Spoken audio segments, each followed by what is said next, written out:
1, 2, get down.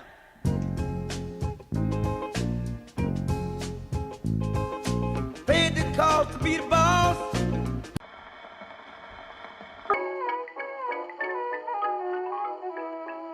Regular viewers of Boss Bikes will have noticed our growing interest in electric motorbikes. Well, this episode takes it a step further and looks at the eRider 15, which is basically an electric bicycle, which we tested to see if it could actually take the place of a motorbike altogether in daily use. Let's start with the basics. It's amazingly good value for money.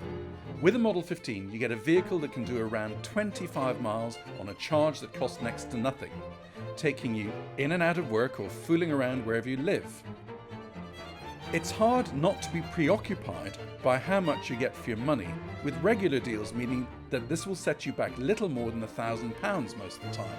It's astonishing relative to cars and motorcycles, or even trains, buses and taxis.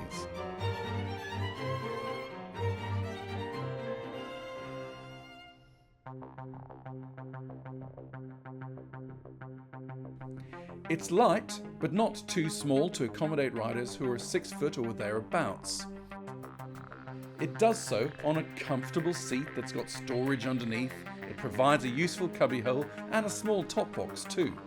It's unbelievably handy.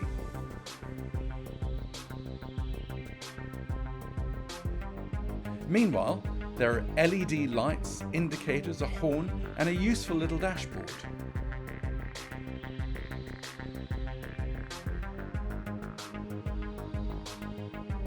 That's as well as suspension front and back, leg protection from the weather, and mirrors that work well in real life.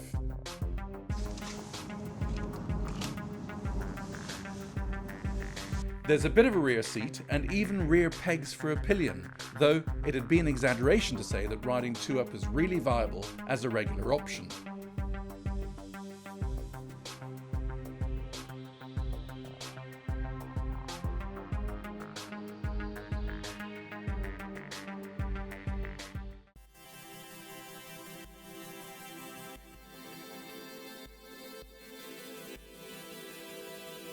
The key thing is, with no fuss at all, you can twist the grip and go.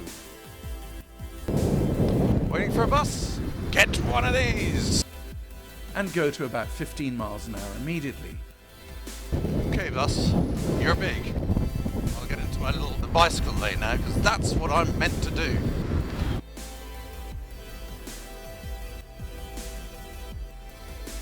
The EU limit on these little self-propelled electric bicycles is 15 miles an hour, which is pretty well 23 kilometers an hour.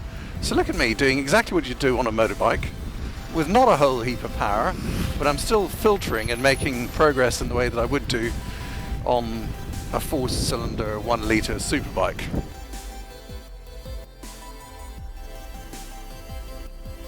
What I can do now is simply turn my legs. That means that the pedal boost is operative, which it's allowed to be. And if you look down again, it now says 39 kilometers an hour, which is pretty well 25 miles an hour. That's assisting the engine and actually charging it. Zooming along, 39. There's no motorbikes, but bicycles are okay. And guess what? This is a bicycle. Somewhere between the weight of a bicycle and a small combustion engine scooter, it's easy to handle, with or without the assistance of the electric engine. It's worth noting that you need almost no qualification to use this bike. So long as you're 14 or more years old, you don't need tax, insurance, or even to wear a helmet. The bike's got a range of around 20 to 25 miles in town. Charge happens overnight, happens from your mains, really simple. Just plug it in to a wall socket with a completely normal plug and off you go. And you can put it wherever you like. You can park it on a pavement. You can chain it to a bicycle rack, all completely without getting in trouble. Nothing is beautifully built about it. It crashes and bangs a little bit over bumps, but it's carrying 3 or 4 locks in the back, a pair of waterproofs.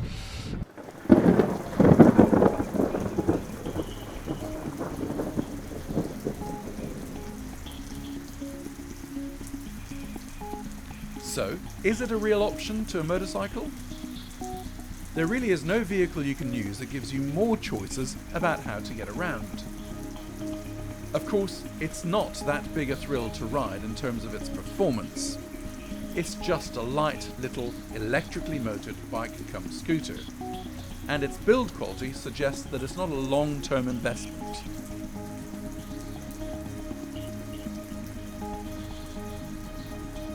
But in terms of bangs for your buck, it's a unique proposition that brings sprightly, motorized locomotion to almost anybody who's prepared to spread their legs over its neat little frame and enjoy a remarkably smile-inducing ride.